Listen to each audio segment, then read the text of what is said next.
அஸ்ஸலாமு அலைக்கும் வரஹ்மத்துல்லாஹி வபரகாத்துஹு. அன்புள்ள சகோதரர்களே, இன்றைக்கி இமாம் இப்னுல் ஜவுசி பற்றி சுருக்கமாக பார்க்க இருக்கிறோம் இன்ஷா அல்லாஹ். இவங்களை பற்றி விரிவாக பார்க்கணும் அப்படின்னா ஒரு 100 எபிசோட் பேசினாலும் அது பத்தாது. ஏன்னா அவ்வளோ விஷயங்கள் இவங்ககிட்ட இருக்குது. இவங்களை பற்றி சுருக்கமாக சொல்லணும் அப்படின்னா ஒவ்வொருத்தரும் ஒவ்வொரு ஆலிமும் என்ன செய்வாங்கன்னா அவங்களுக்குன்னு ஒரு லைப்ரரி வச்சுருப்பாங்க. அதில் நிறைய புத்தகங்கள் வச்சுருப்பாங்க. இப்னுல் ஜவுசியை பற்றி சொல்லணுன்னா அவங்க புத்தகங்கள்லாம் வாங்கவே வேண்டாம். ஏன்னா அவங்க எழுதின புத்தகங்களே பார்த்தா அவ்வளோ புத்தகங்கள் எழுதியிருக்காங்க. அதை அடுக்கி வச்சாலே ஒரு லைப்ரரி ஆகிடும். ஏன்னா எழுதின புத்தகங்களே அவ்வளோ.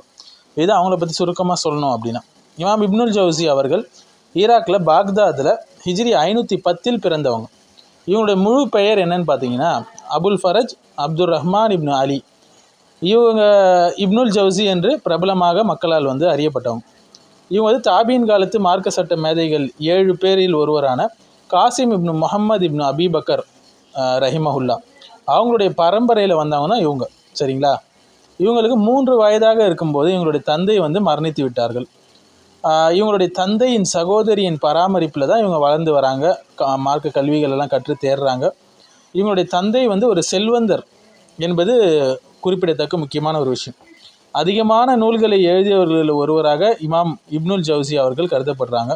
சுமார் 1000க்கும் மேற்பட்ட நூற்களை இவங்க எழுதியதாக இமாம் இப்னு தைமியா ரஹிமஹுல்லா அவங்க குறிப்பிட்றாங்க. பாருங்கள், அதை அடுக்கி வச்சாலே ஒரு லைப்ரரி ஆகிடும்.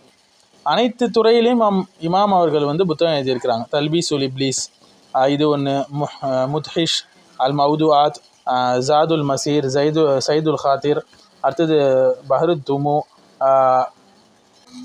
லஃப்தத்துல் கபீத் இலா நசீஹத்தில் வலத், இன்னும் சொல்லப்போனால் எண்ணற்ற நூல்களில் எல்லா துறையிலையும் எழுதியிருக்கிறாங்க. இது நம்ம மேலே குறிப்பிட்டது அவங்களுடைய பிரபலமான நூல்களில் உள்ளது. இஸ்லாமிய உலகத்தில் இவங்க உபதேசத்திற்கு ரொம்ப ரொம்ப பிரபலமானவங்க. இவங்களுடைய உபதேசத்தினால் லட்சக்கணக்கானவர்கள் தௌபா செய்து திருந்தி வாழ்ந்ததாக இவருடைய வரலாற்றில் குறிப்பிடப்படுது. மன்னர்கள் எல்லாம் இவருடைய உபதேசத்தை கேட்பதற்காக இவர் முன்னே அமர்ந்திருப்பாங்க. அந்த அளவுக்கு தன் உபதேசத்தினால் மக்களை ஈர்க்கக்கூடியவராக யார்? இமாம் இப்னுல் ஜவுசி அவங்க இருந்தாங்க. அப்பாசிய ஹிலாஃபத்தினுடைய இறுதி பகுதிக்கு சற்று முன்பாக, அதாவது ஹிஜ்ரி 597 பாக்தாதில் இவங்க மரணித்தாங்க. ஹிஜ்ரி 656 அப்பாசிய ஹிலாஃபத் வீழ்ச்சி அடைந்தது நமக்கு தெரிந்தது தான். இவங்க அம்பலி மதகவை சேர்ந்த ஒரு அறிஞர் ஆவாங்க. இவங்களுடைய காலத்தில் அமைச்சராக இருந்த இப்னு ஹுபைரா என்பவர் ஹம்பலி மதகபை சேர்ந்தவராக இருந்தார். இமாம் அவர்களின் செல்வாக்கு பறந்து காணப்பட்டிருந்தது. அப்துல் காதர் ஜீலானி அவர்கள் இவரின் காலத்தில் வாழ்ந்தவங்க தான். இவங்க உபதேசத்திற்கு பிரபலமானவர்களாக இருந்தார்கள்.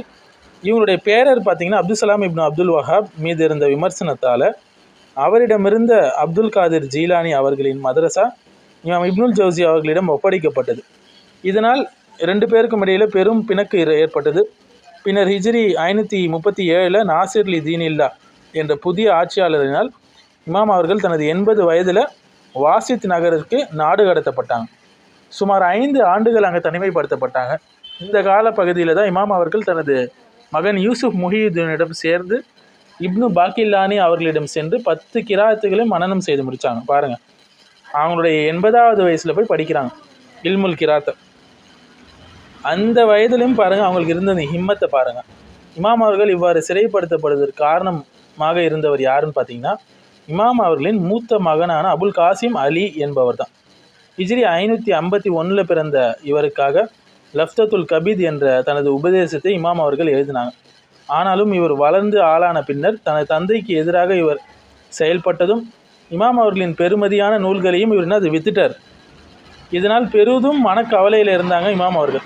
தனது ஐவேளை தொழுகைகளில் இந்த மகனுக்கு எதிராக பிரார்த்தித்து வந்ததாக இமாம் அவர்களுடைய மகன் குறிப்பிடுறாங்க.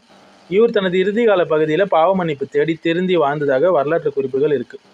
இமாம் அவர்களுடைய மற்றொரு மகனான யூசுப் முஹியுதீன் என்பவர் ஒரு பிரபலமான மார்க்க அறிஞராக திகழ்ந்தார் என்பது இமாம் அவர்களுக்கு இன்னொரு வழியில் அல்லாஹ் வழங்கிய ஆறுதலாக இருக்குது. ஆனாலும் இமாம் அவர்களின் மரணத்துக்கு பின்னர் பாக்தாத் தாத்தாரிய படையெடுப்புக்கு உள்ளான போது யூசுப் முஹியுதீனும் அவரின் 3 மகன்களும் தாத்தாரியரால் கொல்லப்பட்டாங்க.